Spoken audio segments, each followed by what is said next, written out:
This was something that happened last week, and it was clearly done for traction. But the fact that anybody would let this thought cross their mind, to have the thought and say that Inner Light is a bad episode. Who the fuck said that? This person right here, Soth Manigan. This person right here, just a nobody, but just clearly done for traction. But still, the fact that you even say that, you need to be like exiled from humanity and, sent off to just disappear. I think this person missed the entire point of Star Trek. Yeah. Mm-hmm. The Inner Light is one of the best episodes in any Star Trek series. Mm-hmm. Yeah, because I mean, it's an exploration of look, so many ways to go down this. Here's where I'm going down this first, and feel free to pick it up where I leave it off. Let's look at it from Picard's perspective. Okay, a man who has sacrificed everything for his career. Career-minded, it's about the exploration, it's about the challenge, it's about the next thing out there, it's about being the tip of the spear for humanity's exploration. In Inner Light, he gets put into the history of a man of similar ideas, of similar scientific desires, but at the same time has a family. And as time goes on, he gets to experience that which in his real life he chose not to have. Right. And he fights it against changes it him. too. And from the beginning, he fights against it, yeah, but he gives in because of the goodness of it. And he's better for it at the end. Yeah. Oh, yeah. Frank Blazkowicz, this particular episode, this is the one where they found a probe that like zapped Picard and he fell over. The flute. And then when he woke up, he was in another place that was completely unconnected from his past life, and he had to learn to live with it, and lived an entire life while this probe was basically downloading the last memories of a dead race into his brain. 30 minutes. Just 30 minutes. It's one of those ones that is brilliant in the idea, because so many men struggle with that. We make choices in our life and we go down a path, and we always question the path not taken, the choices we didn't make. If I chose to do this, if I chose to follow that girl that I had feelings for, instead of focusing on my career, did I, all these things. And he got to, like you said, he got to see that. He was a career man. He was Starfleet, head to toe. What if he had a family? What if he had kids? He got to experience a life that he can't have by his own choices. And it's kind of brilliant in that. It's because, like I said, everyone has that question, man or woman, wants to see what would have happened if they made a different choice, if they had a different life that was completely different from theirs. So yeah, I think it's a great, and I love the flute, the song it plays. Oh, that is an iconic thing. Now, after I saw this and I thought about it, I actually have a full orchestral suite from a TNG soundtrack of this thing. It's like 7 minutes long, and it's glorious. It's good. I like it. It's glorious. It's fantastic. I love that episode where the girl takes him into the up into the ducts, and they play it in the tubes. I call that episode Picard Gets a Girlfriend. I call that one. Yeah, it sounds so good echoing through there. I was all, damn, I love that freaking flute song. Go ahead. Well, this not only was this episode like standout Star Trek, but it was such a compelling story that other franchises kyped it. Right, like they did it with 100 Days in SG-1. They did it. I forget the name of the episode, but the one in Atlantis where Shepard ends up getting trapped with those people who are just sitting around waiting for the giant invisible monster to eat them.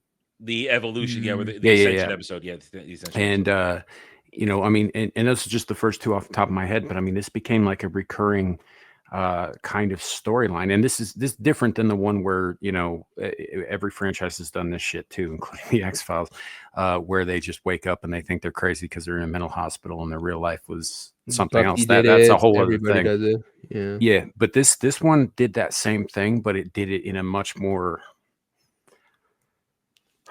I don't know, illuminating and positive nuance. Yeah. There's nuance to it, because the first part of the episode is him resisting.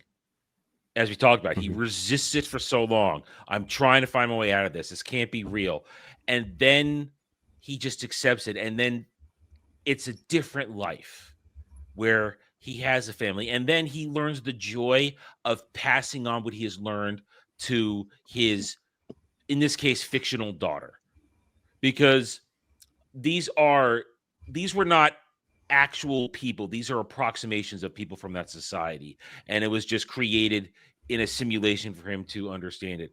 But there's that thing, the extension of, I'm gonna share something with somebody and they're gonna carry on legacy. Of course, then there is that darkness of the episode, the fact, the planet's dying because the sun's going to go nova.